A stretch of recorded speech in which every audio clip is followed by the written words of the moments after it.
خو لیکن ګیله پښتونه زما ستا نه ده چې ته دلته ما سره په یو سب کې دواړه ولاړ یې هم افغانۍ او هم پاکستانۍ دواړه رونه یو دواړه د یو جماعت ملګري یو دواړه د یو کلمې ملګري یو دواړه د یو قرآن ملګري یو دواړه د یو پیغمبر ملګري یو لیکن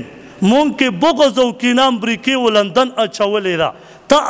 هغه تاثر دې خپل کړی دی او د قرآن او د حدیث چې کم تاثر د مسلمانه ما او تا مات کړی دی دا نه ویم چې کنې افغانیان ټول ښه دي او پاکستانیان ټول بد دي او دا هم نه ویم چې پاکستانیان ټول ښه دي او افغانیان ټول بد دي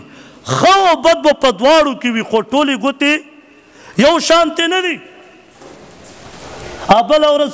د تورخم په ګیټ به چېرته خاصدار ولاړو حالن کې په سرکاري خلکو کې ښه خلک هم شته خو بد خلک هم پکې شته چې زمونږ پوج زمونږ پولیس زمونږ ادارې بدناموي شکل د انسان نور سپی هغه کس نه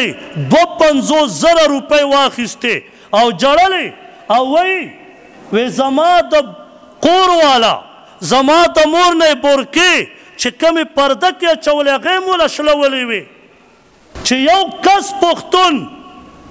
ای قصدار صاحب چې تا دغه پښتون زما ورور په داسې بېعزتۍ بل ملک ته واستولو نو ته پیمان ووایه سبا به زما د پاکستانیانو مسلمانانو پښتنو ورونو سره مینه کوي که دشمني به کوي هغه به زما په مرګ خوشحالیږي بیا